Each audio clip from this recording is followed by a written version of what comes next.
अब हम बात करेंगे सोम का क्वेश्चन करवा रहा हूँ मैं आपको। तो देख लेते हैं हम कौन सा क्वेश्चन करेंगे आज। तो यहाँ पर मैं आपको बताना चाहूँगा क्वेश्चन नंबर 4 का है। 4 का ए और बी आज हम उसको सॉल्व कर लेंगे, मतलब पूरी यूनिट हो जाएगी। और इसके अलावा हम इसमें ये कवर भी कर लेंगे, सिलेंडरनेस रेशियो। ठीक है, तो ये सारी चीज़ें आपको कवर हो जाएगी इसमें। तो इसको पढ़ने के लिए पहले हम आपको बेसिक बताना चाहूँगा। तो ठीक है, मैं आपको बता रहा हूँ। तो दोस्तों देखिए, कॉलम का नाम, ओके, चैप्टर का नाम है कॉलम। कॉलम क्या होता है? कॉलम आप सब देखते होंगे, घरों में रहता है।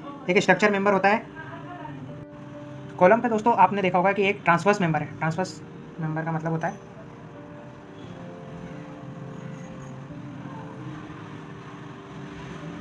ट्रांसवर्स मेंबर होता है दोस्तों, जिसपे ट्रांसवर्स का मतलब होता है दोस्तों, जैसे ये लेंथ है इसकी कॉलम की, ठीक है। तो इसके लंबाई के पैरेलल जो एक्सिस होती है, जो इसके सेंटर से पास होती है, उसको बोलते हैं लॉन्गिट्यूडनल एक्सिस। लॉन्गिट्यूडनल एक्सिस, ठीक है। तो इस पर हमेशा ना ऐसे वर्टिकल लोड आता है, ठीक है। तो कॉलम को हम क्या बोल सकते हैं? एक स्ट्रक्चर मेंबर है जो हमेशा वर्टिकल लोड अपने या तो एक्सी मतलब ये लॉन्गिट्यूडनल एक्सिस या इसके सेंटर पे लगेगी, या कई बार क्या होता है कि ये एक्सिस यहाँ से जा रही है लेकिन लोड कहाँ पे लग रहा है? यहाँ पर कोई पी लोड लग रहा है तो यहाँ पे लग रहा है, तो इसको बोलते हैं इसेंट्रिक लोड। तो ये दोनों लोड को वहन कर सकती है, ठीक है। इसमें हमेशा संपीड़न भार लगता है। संपीड़न का मतलब कोई दो फोर्सेस ऐसे लग रहे हैं, तो ये इस चीज़ को क्या करेंगे? इसकी लेंथ को क्या करेंगे? कम करेंगे, है ना। तो ये लेंथ आगे जाके क्या हो जाएगी? कम हो जाएगी। तो इसको बोलते हैं संपीड़न फोर्स। जो फोर्स उसको दबा रहे हैं, है ना, दबाने वाले फोर्स को कंप्रेसिव फोर्स या संपीड़न फोर्स बोलते हैं हिंदी में, ठीक है। तो ये हो गया हमारा कॉलम के बारे में। अब कॉलम कितने प्रकार के होते हैं? कॉलम 3 प्रकार के होते हैं, ठीक है। लॉन्ग कॉलम, मीडियम कॉलम या मीडियम कॉलम, तीसरा शॉर्ट कॉलम, ठीक है। ये 3 प्रकार के कॉलम होते हैं। आगे हम देखेंगे। उससे पहले हमें यहाँ पर देखना होगा कि सिलेंडरनेस रेशियो क्या होता है। जो डेफिनेशन आपको आई थी दोस्तों, वो हम पढ़ेंगे। तो हम बुक में से थोड़ा सा मैं आपको बता देता हूँ। उसको हिंदी में बोलते हैं तनुता अनुपात। यहाँ पे क्या लिखा है? स्तंभ या की प्रभावी लंबाई और उसके अनुप्रस्थ काट के क्षेत्रफल की न्यूनतम गुणी। तो दोस्तों अभी यहाँ आपको समझ में नहीं आएगा, मैंने पहले से यहाँ पे आपको एक सिंपल तरीके से बताने की कोशिश करूँगा। तो सिलेंडरनेस रेशियो, इसी को तनुता अनुपात हिंदी में बोलते हैं, तनुता अनुपात बोलते हैं दोस्तों इसको, ठीक है। तो यहाँ पर आप देख सकते हैं तनुता अनुपात क्या होता है? प्रभावी लंबाई और न्यूनतम घूर्णन त्रिज्या का अनुपात होता है। इफेक्टिव लेंथ, हिंदी में बोलेंगे इफेक्टिव लेंथ, जिसको एल इफेक्टिव, इसको मैं बताऊंगा इफेक्टिव लेंथ क्या है, वो मैं आपको अभी बताने वाला हूँ, ठीक है। इफेक्टिव लेंथ और रेडियस ऑफ गायरेशन का अनुपात होता है। तो अगर आप इनको डेफिनेशन लिखना हो तो सिंपल से अपन लिख सकते हैं, it is the ratio. Ratio मतलब अनुपात किसका? इफेक्टिव लेंथ का। किसकी इफेक्टिव लेंथ? कॉलम की, कॉलम पढ़ रहे हैं तो। And it's minimum radius of gyration, radius of gyration, ठीक है। तो इसको अपन लिख सकते हैं लेमडा से डिनोट करते हुए सिलेंडरनेस रेशियो को, इफेक्टिव लेंथ को एल ई और रेडियस ऑफ गायरेशन को के से। अब रेडियस ऑफ गायरेशन क्या होता है दोस्तों? तो रेडियस ऑफ गायरेशन होता है अंडर रूट या square root of I by A. I by A, तो आई क्या है यहाँ पे? जड़त्व आघूर्ण, हिंदी अगर हिंदी में बोले तो, और इंग्लिश में बोलेंगे तो मोमेंट ऑफ इनर्शिया। ये आपको पहले पढ़ा होगा, नहीं पढ़ा होगा तो कोई बात नहीं, आपको बस अभी याद करना है। ए यहाँ पे है cross section area. Cross section area किसका दोस्तों? जैसे कॉलम है या अगर रेक्टेंगल है तो ये इसका क्रॉस सेक्शन है, ठीक है। ये तो आपने पढ़ा होगा, ठीक है। हिंदी में बोलते हैं काट, काट क्षेत्रफल, काट क्षेत्रफल, ठीक है। ये आप अगर आपको सिलेंडरनेस रेशियो तो बोले तो दोस्तों आपको इतना सा लिखना है, ठीक है। बीच बीच में गैप, यहाँ पर बॉक्स बनाना है और इंपॉर्टेंट, ये फार्मूले को इंपॉर्टेंट लिखना है, ठीक है। तो ये इसको बोलते हैं, ठीक है। इसके अलावा भी यहाँ पे डेफिनेशन है, लेकिन अभी मैं आपको इतना बता रहा हूँ ताकि आगे आप और उसमें और कुछ चीज़ें ऐड कर सकते हैं अगर 3 नंबर या 5 नंबर में आता है तो। अब दोस्तों हम देखते हैं कि टाइप्स ऑफ कॉलम, मैंने आपको बताया था शॉर्ट कॉलम, मीडियम कॉलम और लॉन्ग कॉलम। ये हम कैसे बोलते हैं, ठीक है। कोई भी column short column, long column या मीडियम कॉलम कैसे रखते हैं? एक तो हमारे पास होता है सिलेंडरनेस रेशियो, जो हमने अभी ऊपर पढ़ा है। तो अगर सिलेंडरनेस रेशियो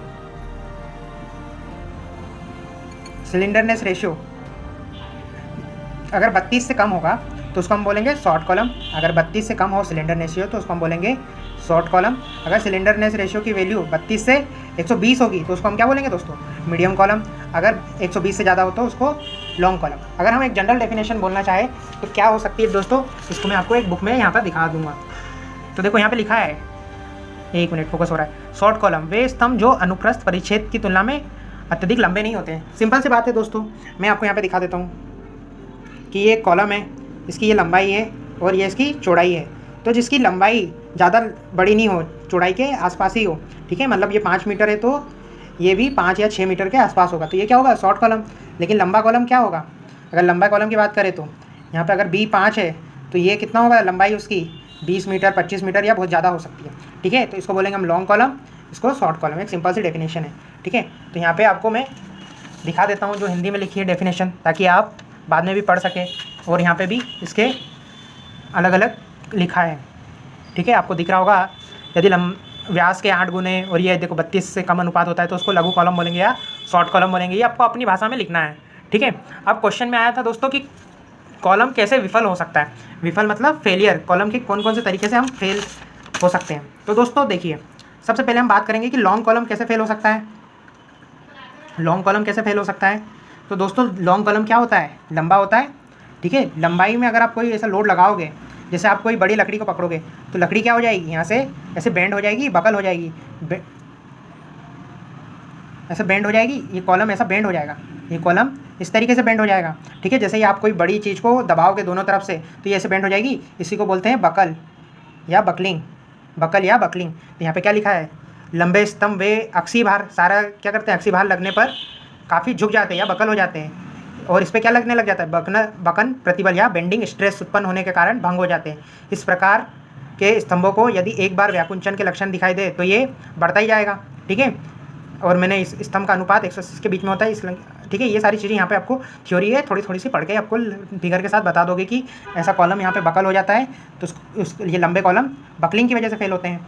दूसरा होता है, अब शॉर्ट कॉलम कैसे फेल होते हैं, अगर लॉन्ग कॉलम ऐसे फेल होता है तो शॉर्ट कॉलम कैसे फेल होते हैं। इसके लिए दोस्तों शॉर्ट कॉलम में क्या रहेगा दोस्तों, यहाँ पे लंबाई ज़्यादा लंबी नहीं, मतलब बहुत ज़्यादा नहीं होगी विड्थ के कंपैरिजन में, तो यहाँ पे ना हमेशा कैसे फेल होगी, क्रश होके। जैसे कभी चौक को आप दबाओगे या कोई छोटी चीज़ को दबाओगे तो क्या होगी, यहाँ पे क्रश होगी। क्रश मतलब टूट जाना, एक हिस्सा ऐसा टूट जाएगा और दूसरा हिस्सा ऐसा टूट जाएगा, ठीक है। तो ये क्या होती है, क्रशिंग, ठीक है। यहाँ पे क्या लिखा है, लघु स्तंभ वे संदलन या क्रशिंग द्वारा भंग होते हैं। इसका अनुपात 32 से तक होता है, मैंने अभी बताया था आपको, और लंबाई व्यास की 5 गुना तक होती है। इसकी एक बेसिक डेफिनेशन है, ओके, ठीक है।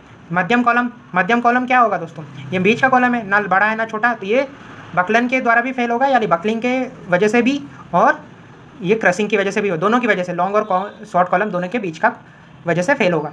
यहाँ तक आपको समझ में आ गया होगा, ठीक है। उसके बाद यहाँ पर एक इम्पॉर्टेंट चीज़ होती है आइलर का सूत्र। आइलर का सूत्र हम वो देख लेते हैं। सॉरी दोस्तों, वो कैमरे से रिकॉर्ड कर रहा हूँ तो क्या होता है ना कि कई बार वो यहाँ पर प्रॉब्लम आती है। आइलर यहाँ आइलर का सिद्धांत होता है दोस्तों, इसको अपन पढ़ते हैं। तो आइलर का सिद्धांत किसके लिए होता है दोस्तों, अपन ने 3 टाइप के कॉलम पढ़े ना, उसमें लंबे कॉलम के लिए लागू होता है जिसकी लंबाई अनुप्रस्थ काट से ज़्यादा होती है, या अगर हिंदी में बोलते हैं तो length is greater than the transverse area, ठीक है। इसमें स्तंभों को पूर्ण सीधी और सगामी लिया जाता है, ठीक है। सीधा एकदम स्ट्रेट लेते हैं, ऐसा नहीं कि तिरछा हो। और सगामी मतलब होमोजीनियस, मतलब क्या होता है दोस्तों, किसी की भी प्रॉपर्टी एक्स किसी भी एक दिशा में सेम रहे, है ना। तो जैसे यहाँ पर अगर जैसे ये कोई बड़ी चीज़ है, इसको मैं अगर एक्स दिशा में हूँ तो मान लो कि यहाँ की इसकी प्रॉपर्टी पी है, तो इस बिंदु पे भी पी आएगी, अगले बिंदु पे भी पी आएगी, ठीक है। मतलब यहाँ पे अगर इसकी कुछ भी मान ले सकते हैं, डेंसिटी अगर 10 है तो यहाँ पे भी 10 रहेगी, यहाँ पे भी 10 रहेगी, किसी भी एक दिशा में सेम रहेगी, ठीक है। ये लिखा है यहाँ पर। संपीड़न भार पूर्णतः अक्षीय भार होता है, ये इसकी एक बेस वो है, ठीक है। अब यहाँ पे 4 टाइप के कॉलम देखें, ये अभी हम आगे देखेंगे। स्तंभ के दोनों सिरे कब्जेदार, ये भी बस आपको थोड़ा सा आइडिया दे रहा है, ठीक है। तो इसका एक फार्मूला होता है जो भी हम पढ़ेंगे, ये रहा है फार्मूला। तो ये मेन फार्मूला है जिसकी सहायता से हम पूरे सवाल करेंगे। मैं आपको बताता हूँ, ये होता है यूलर्स का या आइलर का, आइलर लोड, यूलर्स हिंदी बोलते हैं, यूलर्स लोड। तो इसका फार्मूला सिंपल होता है, पाई का स्क्वायर ई आई और एल इफेक्टिव, ठीक है। ये बहुत ही इंपॉर्टेंट फार्मूला है, इसको याद रखना है। Pi square E I L square, और यहाँ पाई तो आप जानते ही है। ई क्या होता है यहाँ पे, यंग्स मॉडुलस, यंग्स मॉडुलस, ये आपको मैं पहले चैप्टर में आता है। ये आई क्या होता है, मूवमेंट ऑफ इनर्शिया, और एल क्या होता है, इफेक्टिव लंबाई, प्रभावी लंबाई। तो मैं कभी काफ़ी देर से आपको इफेक्टिव लंबाई बोलते जा रहा हूँ, लेकिन अभी तक बताया नहीं है। तो मैं आपको एक इफेक्टिव लंबाई क्या होती है उस चीज़ का, यहाँ पे अलग अलग कंडीशन होती है दोस्तों, उसके हिसाब से होता है। तो देखो ये कॉलम है, मैं आपको यहाँ दिखा देता हूँ, सिंपल समझा देता हूँ। कोई कॉलम है, ठीक है, ये इसके 2 सिरे हैं, ठीक है। अगर दोनों हिंज है, हिंज क्या होता है, इसके लिए हिंज मतलब ऐसी चीज़ जहाँ पर जैसे आपका दरवाज़ा होता है ना, तो वो क्या है, आसानी से घूम सकता है, वैसे ही कुछ हिंज होता है। ये ए एंड है, ये बी एंड है, तो यहाँ पे हिंज है। हिंज आप अभी बस एक मान के चलिए कि हिंज होती है कुछ, तो इसकी वास्तविक लंबाई L थी, ठीक है। लेकिन हिंज पर कोई भी लोड लगेगा, है ना, कंप्रेसिव लोड, या कॉलम पे कौन सा लोड लगता है, कंप्रेसिव लोड लगता है, तो इसकी जो प्रभावी लंबाई होगी, प्रभावी लंबाई, या अपन इंग्लिश में ही पढ़ते हैं क्योंकि आपका पेपर इफेक्टिव लेंथ लिख देता हूँ पूरा, इफेक्टिव लेंथ जिसको हमने किससे दर्शाया था, L इफेक्टिव। तो जो इसमें लोड लगेगा तो इसकी लंबाई में क्या परिवर्तन आएगा, कुछ परिवर्तन नहीं आएगा, जो लंबाई है वही रहेगी। तो L, ये चारों कंडीशन बहुत इंपॉर्टेंट है दोस्तों, इसके हिसाब से हम सवाल करेंगे। तो अगर दोनों एंड हिंज है, बोथ एंड आर हिंज है, तो प्रभावी लंबाई कॉलम की लंबाई के बराबर होती है। दूसरा केस क्या हो सकता है दोस्तों, एक सिरा मेरा क्या है, फिक्स कर दिया है दोस्तों, ठीक है। जैसे कॉलम का एक अपन कंक्रीट इसमें डाल दी पूरी, नीचे फिक्स है, ये हिल नहीं सकता, और ये कॉलम है, और दूसरा एंड क्या है, फ्री है। तो इसकी मान लो कि कॉलम की लंबाई कितनी थी, L, तो ये अब जब भी मैं लोड लगाऊंगा ना इस पर, तो ये ऐसे हो जाएगा, तो इसकी लंबाई ना जो L थी ना, वो रियल में L नहीं रहेगी, उसकी प्रभावी लंबाई लेनी पड़ती है, तो वो कितनी हो जाएगी, 2 गुना हो जाएगी। जो ये L लंबाई थी ना, वो अब जाके 2L हो जाएगी, मतलब यहाँ से यहाँ तक बढ़ जाएगी जब इस पर अपन लोड लगाएंगे। तो यहाँ पे क्या केस है, वन एंड इज, क्वेश्चन में कैसा आएगा, one and is fix and other and is hinge, free है ना, ये तो फ्री है, ठीक है। तो यहाँ पे लंबाई कितनी हो जाएगी, L इफेक्टिव 2L के बराबर। तीसरा केस क्या है दोस्तों, दोनों एंड फिक्स कर सकते हैं हम, जैसे आजकल हमारे घर में जो कॉलम होते हैं दोनों एंड फिक्स रहते हैं ना, तो उसकी लंबाई L रहती है ना, तो उसकी इफेक्टिव लंबाई कितनी हो जाएगी, आधी हो जाती है, ठीक है, इसकी लंबाई आधी हो जाती है, मतलब वो ऐसे कुछ डायग्राम बनता है यहाँ पे, तो इसकी लंबाई ना कम हो जाती है। फोर्थ केस क्या हो जाएगा, एक सिरा आबद्ध है, एक सिरा फिक्स है, one and is fix, other is hinge, एक फिक्स है और एक हिंज है, तो इसमें क्या हो जाएगी, L प्रभावी, L/√2। तो हमने क्या पढ़ा, देखो दोनों अगर एंड हिंज है तो लंबाई वही के वही रहती है, प्रभावी लंबाई। अगर एक एंड फिक्स है और दूसरा फ्री है तो 2L के बराबर हो जाती है।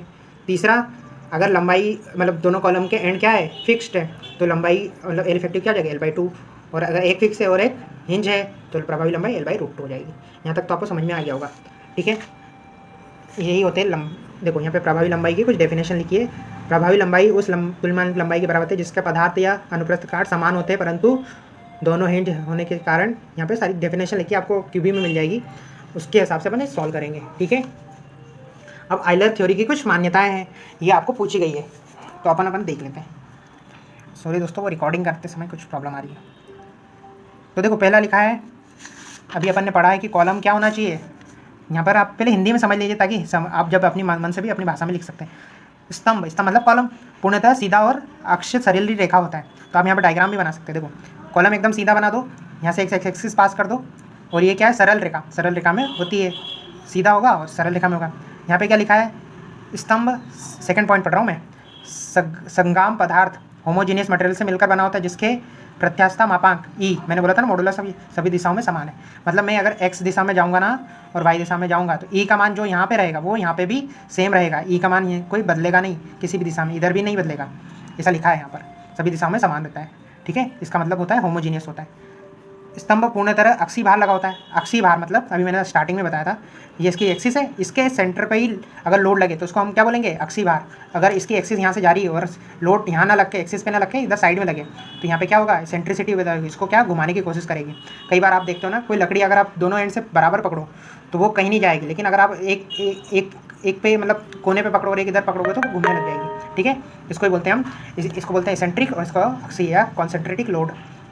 फोर्थ पॉइंट क्या लिखा है, स्तंभ का अनुप्रस्थ परिच्छेद पूरी लंबाई एक समान होती है, मतलब ये लंबाई एक जैसी है, इसका अनुप्रस्थ जो है ना काट वो सब दूर समान है, एक जैसा ही है, ठीक है, ये बोलना चाह रहा है। स्तंभ दीर्घ स्तंभ की भांति व्यवहार करता है, मतलब लॉन्ग कॉलम के लिए थ्योरी है, अपन ने पहले ही पढ़ा था, लॉन्ग कॉलम के लिए थ्योरी है। स्तंभ का स्वयं का भार नगण्य होता है, कॉलम का खुद का भार भी होगा ना, जो कंक्रीट सरिये वगैरह से मिलकर बना होगा, तो इसका खुद का भार हमने क्या कर लिया है, नगण्य ले लिया, मतलब नेग्लिजिबल है। स्तंभ केवल बकलिंग में फेल होगा, देखो अब लॉन्ग कॉलम है तो बकलिंग में ही फेल होगा, तो इसने ऐसा अज्यूम कर लिया है, ठीक है। यहाँ तक हो गया, एक मिनट ना, ठीक है। अब आगे देखते हैं। अब यहाँ पे देखो स्तंभ के आइलर सूत्र की सीमाएं, मतलब limitation of Euler's rule, limitation of Euler rules. देखो दोस्तों मैं मोबाइल से रिकॉर्ड कर रहा हूँ तो क्या है ना, कई बार स्क्रीन आप कुछ भी हो तो डाउट पूछ लेना मेरे को बाद में, ठीक है। यहाँ पे लिखो, यहाँ पे पहला पॉइंट क्या लिखा है कि आइलर सूत्र आदर्श स्ट्रट या आदर्श कॉलम के लिए लागू होता है, ना कि वास्तविक।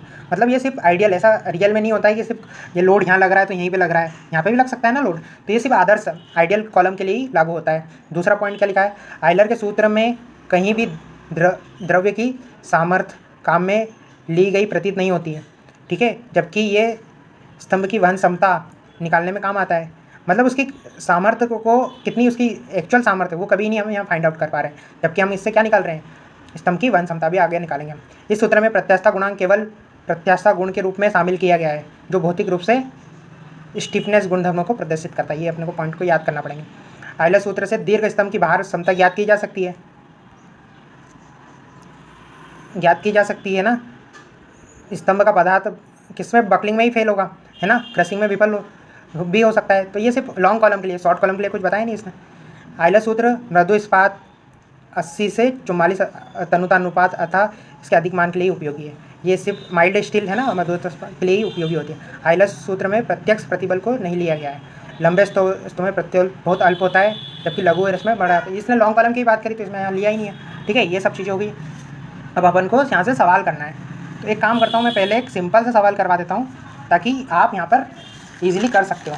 तो मैं यहाँ पे देखो, कोई भी यहाँ पे क्या लिखा है, एक 2.5 मीटर लंबे खोखले पाइप स्तंभ जिसका बाह्य व्यास कितना है 40 mm, दीवारों की मोटाई 2.5 mm, आयलर विकलांग भार ज्ञात कीजिए। तब देखो दोनों सिरे कब्जेदार है, ई का मान दिया है अपने को।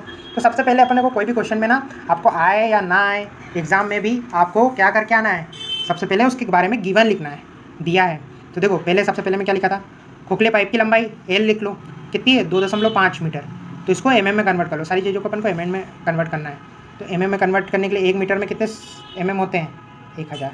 तो हमने क्या करा है, 2.5 में 1000 का गुना करा है तो 2500 आ जाएंगे। बाह्य व्यास दिया था बड़ा डी, तो कितना है वो 40, है ना। और देखो ऐसा है, ये कॉलम है, ठीक है, ये अंदर का कॉलम है, ये बाहर का कॉलम है, इस तरीके से कॉलम है। अंदर से खोखला है, बोला है ना खोखला है, तो इसका बड़ा व्यास कितना है डी 40 mm, और छोटा व्यास नहीं पता है, लेकिन ये थिकनेस दी है, ये कितना मोटा है 2.5 लिखा है यहाँ पे, थिकनेस दी है ना 2.5। तो देखो 2.5 इधर रहेगा, 2.5 इधर रहेगा, तो कितने हो जाएंगे 2.5 और 2.5 5।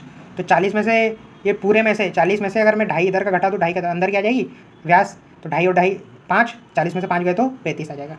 तो 35 क्या आ गया मेरा, ये अंदर का डायामीटर या व्यास, इंग्लिश में डायामीटर आंतरिक व्यास बोलते हैं। ई मॉडुलस ऑफ इलास्टिसिटी, इसकी बात करी थी अपन ने। देखो यहाँ पे किलो न्यूटन में, तो 1 किलो न्यूटन में 1000 न्यूटन होते हैं, तो 1000 से हमने गुणा कर दिया। तो ये सब चीज़ होगी। अब चूंकि दोनों सिरे कब्जेदार हैं, दोनों सिरे कब्जेदार होते हैं, तो अपन ने अभी पढ़ा है ना, बोथ एंड आर हिंज, तो जो लंबाई रहेगी वही लंबाई रहेगी ना।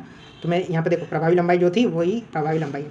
अब यहाँ पे जड़त्व आघूर्ण निकालना रहता है, तो जो भी गोल चीज़ होती है ना, उसका एक फार्मूला होता है, क्या होता है, π/4 जड़त्व आघूर्ण निकालने का, π/4 d⁴, ठीक है, ये आई का फार्मूला होता है। लेकिन यहाँ खोखला पाइप है ना, एक बाहर का है एक अंदर का है, अपने को किससे मतलब है, ये जो भरा हुआ है, तो मैं पूरे का निकाल के अंदर वाले का घटा दूंगा तो आ जाएगा ना। तो ये बाहर वाले का है, इसमें मैं π/4 छोटे वाले का घटा दूंगा, तो ये सूत्र बन जाएगा। ये π/4 दोनों में से कॉमन ले लिया और माइनस साइन लगाया तो d/4, ठीक है। अब π/4 64, डी कितना है मेरा 40, छोटा डी कितना है 35, इससे हम आई निकाल लेंगे।